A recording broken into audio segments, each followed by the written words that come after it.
Big boss में भाग ले चुके भजन सम्राट के नाम से मशहूर अनूप जलोटा ने बिग बॉस के कुछ खास राज बताए। क्या कुछ उन्होंने कहा, देखिए एक खास इंटरव्यू।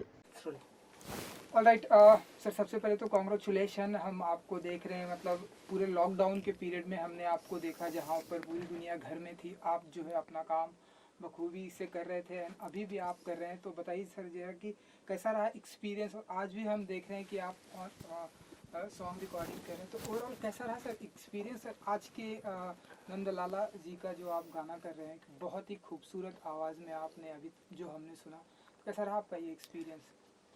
बहुत अच्छी सिंगर कंपोज़र हैं कंचन किरण मिश्रा, लखनऊ की, और हमारी स्टूडेंट भी हैं। तो उन्होंने कुछ गाने कंपोज़ किए हैं, लिखे भी हैं, तो मैं वो रिकॉर्ड कर रहा हूँ।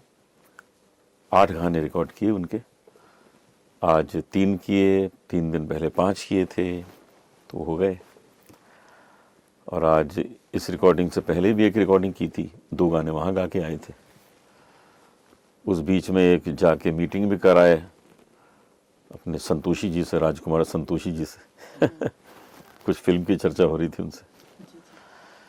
तो मैं तो लॉकडाउन से पहले 2000 लोगों को रोज एवरेज गाना सुनाता था अपने कॉन्सर्ट्स, और लॉकडाउन जब से शुरू हुआ है मैं 3 लाख लोगों को रोज सुनाता हूँ।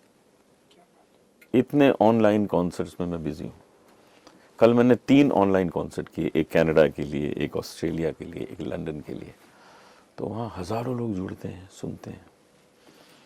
तो लॉकडाउन से हमने अपने काम की स्पीड बिल्कुल कम नहीं की, बल्कि रियाज़ खूब किया, प्रैक्टिस खूब की, अपना योगासन बहुत किया, एक्सरसाइज खूब की, अपनी तबीयत हेल्थ भी अच्छी कर ली। ये सारा कुछ हम कर रहे हैं। जी। सो सर, लॉकडाउन के दौरान ऐसी कोई नई एक्टिविटीज़ जो आपने सीखी या आप लोगों को बताना चाहें। लॉकडाउन में सबसे बड़ी बात यह है कि आपको बॉडी, माइंड और सोल, इन तीनों को खुश रखना पड़ेगा। अगर आपने सिर्फ जिम में जाके एक्सरसाइज कर ली तो उससे कुछ होता नहीं है, उससे डोले शोले बन जाते हैं, लेकिन माइंड संतुलित नहीं होता। तो मन को भी संतुलित करना है, आत्मा को प्रसन्न करना है, और हेल्थ भी अच्छी रहे। अगर आपके कमर में दर्द है तो गाना कैसे गाएंगे।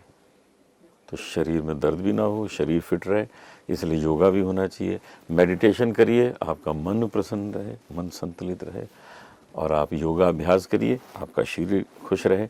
भजन गाइए, आत्मा प्रसन्न रहे। ये सब करते हैं जी। कहीं ना कहीं सर हम ऐसा माने कि ये एक टिप्स भी है लोगों को कि कोविड से कैसे बचा जाए। हाँ, यही तो है, यही चीज़ समझिए। और खूब च्यवनप्राश खाइए, सीतोपलादी चूर्ण खाइए, सुबह हल्दी जो है वो चाय की तरह गर्म पानी में पीजिए, एक लहसुन का फाँक खा लीजिए सुबह, और साथ में आंवले खाइए, नींबू खाइए, संतरे खाइए। तो बस इम्यूनिटी इतनी तगड़ी हो जाए कि कोरोना का पूरा खानदान आ जाए तो आपको छू ना पाए। जी बिल्कुल। एंड सर हम देख रहे हैं क्योंकि आप बैक टू बैक काम कर रहे हैं, तो सर आप अपने घर से ट्रैवलिंग करते हैं, स्टूडियो आते हैं, माइक पर आप जो है गाना गाते हैं, तो कैसे सारे प्रिकॉशन। हम यहाँ क्या करते हैं, यहाँ आते हैं ना, पहले तो हाथ में ये सब सैनिटाइजर लगाते हैं, उसके बाद हम माइक में लगाते हैं, फिर हम काम शुरू करते हैं। तो यहाँ अगर जर्म है किसी के पहले जिसने गाया हो तो वो ख़त्म हो जाए। क्या बात। एंड सर हमने लॉकडाउन के दौरान जहाँ पर आर्टिस्ट सोच रहे थे कि उन्हें कुछ काम मिले, उन्हें कुछ ना कुछ वो करे, हमने देखा लॉकडाउन में आपकी पाताल लोक आई, बहुत ही बेहतरीन सीरीज जिसमें एक पॉलिटिशियन का कैरेक्टर आपने किया है, बहुत ही स्ट्रांग है।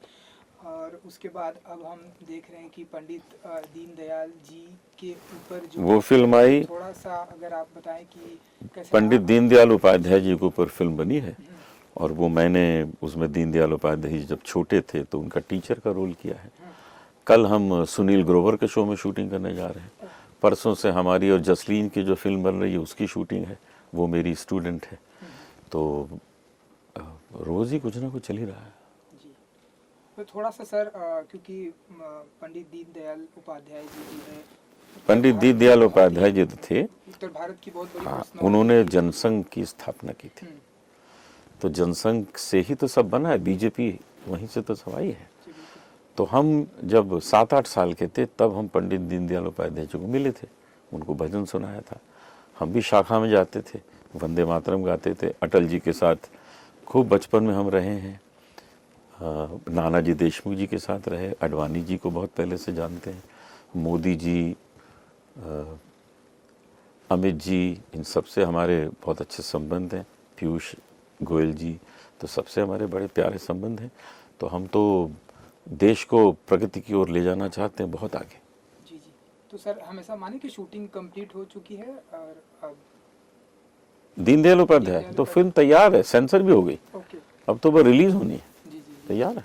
एंड सर इन दिनों जो हम देख रहे हैं सर, हमारे बॉलीवुड का जो हिंदी फिल्म इंडस्ट्री का जो सिनारियो है, आपने तो बहुत ही करीब से देखा है हमारी हिंदी फिल्म इंडस्ट्री को, जिस तरह से सुशांत सिंह राजपूत का केस आया और अब जो है ड्रग्स के ढेरों सारे मामले आ रहे हैं। कैसे देखते हैं सर आप इस जो हमारी हिंदी फिल्म इंडस्ट्री का जो प्रेजेंट टाइम का जो सिनारियो आप कैसे देखते हैं सर? ड्रग्स की सफाई होनी चाहिए और वो हो रही है, खूब पकड़े जा रहे हैं पेडलर्स, खूब चल रहा है, पूरे देश में चल रहा है। और जहाँ तक भाई भतीजावाद है फिल्म इंडस्ट्री में, मेरे हिसाब से बिल्कुल नहीं है। अगर वो होता तो फिर अमिताभ बच्चन कहाँ से आते, शाहरुख खान कहाँ से आते, अक्षय कुमार कहाँ से आते, अंशुमन कहाँ से आते, राजकुमार राव कहाँ से आते। इसका मतलब है कि ये सब कुछ नहीं है यहाँ। अगर टैलेंट है तो आएंगे। अब देखिए पृथ्वीराज कपूर जी के बच्चों में क्या टैलेंट है कि अभी तक करीना कपूर तक काम कर रही है, चौथी पीढ़ी है। तो ये तो तभी संभव है कि अंदर टैलेंट हो, डीएनए स्ट्रांग हो। और जहाँ नहीं है वहाँ वो लोग आते हैं, फ्लॉप हो जाते हैं, 1-2 फिल्में लोग अपने बच्चों के लिए बना देते हैं, फिर रह जाता है। और अगर सिंगर्स में भी देखिए तो मंगेशकर परिवार में और कोई नहीं है। मंगेशकर परिवार ने लता जी, आशा जी, उषा जी, मीना जी सब ने गाया, हृदयनाथ जी, उसके आगे पीढ़ी में कोई नहीं है। किशोर कुमार जी का बेटे को टॉप का सिंगर होना चाहिए था, मुकेश जी के बेटे को, रफ़ी साहब के टॉप का होना चाहिए था ना। अगर कुछ वो सब होता जातिवाद और भाई भतीजावाद तो वो तो है ही नहीं क्यों वो नहीं आ पाए, दूसरे आ गए। कुमार शानू कहाँ से आ गए, सोनू निगम कहाँ से आ गए। तो यही है कि टैलेंट है तो आप जम सकते हैं, नहीं तो 1-2 बार आपके पिताजी चाचा जी थोड़ा कर देंगे पुश, फिर कुछ नहीं होगा। जी बिल्कुल, ये तो सर आपने बहुत सही बात कही। As an singer, as an भजन सम्राट सारी दुनिया आपको मानती है, तो आप मानते हैं कि सुशांत सिंह राजपूत को आज भी जस्टिस मिलना चाहिए? जस्टिस तो मिल रहा है, अब सब खोज चल रही है, जरा खोज हो जाए तो पता लग जाएगा, क्योंकि बहुत अच्छा कलाकार हमने खोया है, इसका हमें बड़ा दुख है। और अभी चल रही है खोज, अभी खोज पूरी थोड़ी हुई है। अभी तो सीबीआई ने कुछ बताया ही नहीं, सीबीआई आए जरा जवाब दे, फिर पता लगेगा क्या हुआ। बाकी उसका बलिदान जो है उससे ड्रग्स माफिया सब पकड़े जा रहे हैं, ये हो रहा है। तो सर क्योंकि ड्रग्स के बारे में आपने जो एक सबसे कट टू कट बात की कि ड्रग्स का सफाया हमारी हिंदी फिल्म इंडस्ट्री में है, ये सारी बातें तो आज निकल कर सामने आ रही है।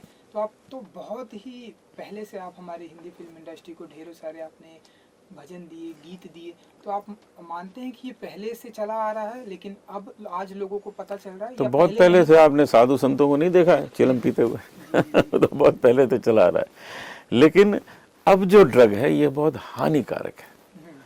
वो इतनी हानिकारक नहीं हुआ करती, जो हुक्का पिया जाता था ना इतना हानिकारक नहीं होता था। लेकिन अभी जो क्या क्या आने लगा है, मुझे तो नाम भी नहीं पता है, वो चीज़ें इंसान को पागल कर देती हैं। तो इन सब चीज़ों को बंद होना चाहिए। एंड सर जब से आपको भजन सम्राट कहा गया तब से आप मानते हैं कि आपके ऊपर आपकी रिस्पॉन्सिबिलिटी बढ़ गई है? बहुत बढ़ गई है। हम उसके लिए काम भी बहुत कर रहे हैं, रोज़ रिकॉर्डिंग करते हैं, नए नए भजन गाते हैं, लोगों के पास नए नए भजन पहुंचेंगे, उनके अंदर आनंद प्राप्त होगा उनको। जी। एंड सर क्योंकि अब बिग बॉस जो है स्टार्ट हो चुका है, आप तो बिग बॉस के पार्ट भी रहे हैं तकरीबन, जहाँ तक मेरा नॉलेज है 1.5 महीने तक आप। हाँ, 1.5 महीने मजे किए। फिर से सीजन 14 14वां सीजन स्टार्ट हो चुका है। आप बताइए आप कितना फॉलो कर रहे हैं, एंड जो कंटेस्टेंट आपने देखे होंगे कैसे आप देख पाते हैं, कैसे देखते हैं बिग बॉस सीजन 14 को? हमने कभी बिग बॉस देखा ही नहीं है। अच्छा। हम सिर्फ खेले हैं, ना हमने उसके पहले देखा था ना उसके बाद देखा है। हम खेले और बड़ा मज़ा आया। हमने अपने एपिसोड भी नहीं देखे, लेकिन कोई ऑफ अपना रिकॉर्डिंग बाद में भी नहीं देखा कभी सर नहीं आपने? देखा, कभी नहीं। हमको इस बार थोड़ा इंटरेस्टिंग इसलिए लग रहा है, हमने देखा नहीं है लेकिन हमको दो लोग उसमें बड़े इंटरेस्टिंग लग रहे हैं। एक तो कुमार शानू का बेटा, जाम। हाँ, और एक राहुल वैद्या। ये दोनों बड़े अच्छे सिंगर्स हैं और ये बहुत एंटरटेन करेंगे लोगों को। राहुल वैद्या बहुत इंटेलिजेंट लड़का है, बहुत ही हैंडसम है, बहुत अच्छा सिंगर है, परफॉर्मर बहुत अच्छा है। तो वो कुछ कमाल करेगा अंदर, मुझे लगता है वो जीत के भी आएगा, ऐसा मुझे लगता है। तो पता नहीं मैं देख पाऊंगा कि नहीं कोई भी एपिसोड, लेकिन वो दोनों हैं उसमें, मुझे इसकी बड़ी खुशी है। जी। सलमान खान जी को कुछ कहना चाहेंगे आप? हाँ, उनसे मुलाकात कर सलमान जी तो आते ही थे हमको मिलने, वहाँ हमेशा बड़ी इज्जत से मिले। सलमान खान को ये कहना चाहूँगा कि इस बार बिग बॉस को कैसे करेंगे, मुश्किल है। एक कमरे में सब सो नहीं सकते, मास्क लगा के प्यार नहीं कर सकते, लड़ाई वड़ाई कैसे करेंगे, दूर से करनी पड़ेगी लड़ाई, क्योंकि 2 गज की दूरी है बहुत ज़रूरी, मोदी जी ने कहा है। तो पता नहीं बिग बॉस को किस तरह से बनाएंगे, लेकिन मुझे ये भी विश्वास है कि ये लोग बड़े क्रिएटिव लोग हैं, जो करेंगे अच्छा करेंगे। जी। तो सर अगेन अगर आपको कहा जाए कि सर आप आइए, थोड़ा सा इस दुनिया को फिर से एंजॉय कीजिए। मैं तो आज चला जाऊँ। अच्छा। अरे बड़ा मज़ा आया था मुझे, मेरा तो 1.5 महीने का पेड हॉलीडे था, पैसे भी दिए और 1.5 महीने मुझे मज़ा कराया, तो फिर चला जाऊँगा। बहुत ही अच्छी बात सर आपने कही। एक और बात सर, जैसा कि आप हमेशा से कहते आए हैं, जसलीन जी, आप और उनके जो पिताजी, आप सभी मिलकर जो है उनके कन्यादान। हाँ, बिल्कुल बिल्कुल। हमने सुना कि कुछ एक बहुत ही अच्छी साइट से आप जुड़े हुए हैं जो कि लोगों की शादियां करवाते, तो यस थोड़ा यस, सा बता दीजिए उसके बेटा बारे में। बेटा बेटी, बेटा बेटी। यस, उसमें हम लोगों के रजिस्ट्रेशन आ रहे हैं, हम उनके लिए रिश्ते ढूंढेंगे, उनकी शादी करवाएंगे। और बहुत सी शादियां ऐसी कराएंगे जिनके पास पैसे नहीं शादी करने के, उनको हम अपनी तरफ से खर्च करके उन लोगों की शादियां करवाएंगे, मुफ्त में शादियां करवाएंगे। तो अभी तक प्रोसेस वो चालू हो चुका शुरू हो गया, हमारे पास रजिस्ट्रेशन आने शुरू हो गए। कुछ तो आजकल लॉकडाउन का पीरियड है ना, लॉकडाउन के टाइम पे सब स्लो है काम, तो जैसे ये थोड़ा और रिलैक्स होगा फिर हम इस पे काम शुरू कर देंगे। जी सर, जाते आते एक आखिरी सवाल, क्योंकि हमने देखा रिकॉर्डिंग आपने बहुत ही सुंदर की, तो एक अपने व्यूअर्स के लिए, हमारे लिए हाँ? जो भी फ्यू लाइंस आपकी जो फेवरेट हो। जग में सुंदर हैं 2 नाम, चाहे कृष्ण कहो या राम, बोलो राम राम राम बोलो, श्याम श्याम श्याम। माखन ब्रज में एक चुरावे, एक बेर भिलनी के खावे, प्रेम भाव से भरे अनोखे, दोनों के हैं काम, चाहे कृष्ण कहो या राम। क्या बात। अपने फैंस को कुछ कह दीजिए जो आपके हमेशा बेसब्री से आपके अपकमिंग प्रोजेक्ट और आपके गानों का बेसब्री से इंतजार रहता है उन्हें। हमारे जो फैंस हैं उनको मैं धन्यवाद देना चाहता हूँ। पिछले 50 साल से आप लोग मुझे झेल रहे हैं, थोड़ा और झेल लीजिए। हम आपके सामने नई नई चीज़ें लाते रहेंगे, पेश करते रहेंगे और आपका मनोरंजन करते रहेंगे। सर आई थिंक थोड़ा नहीं और 50 साल, क्योंकि आप 100 साल काम करना चाहते हैं। बिल्कुल मैंने करेंगे, सुना है आपके बारे हाँ, हम 50 साल और गाएंगे अभी, बिल्कुल। में। जी चलिए sir, thank you so much and good luck. Thank you so much. बुला लीजिए साहब। अगर आपने अब तक हमारा चैनल सब्सक्राइब नहीं किया है तो सब्सक्राइब करें और बेल आइकन अवश्य दबाएं ताकि खबरों का नोटिफिकेशन आपको मिलता रहे।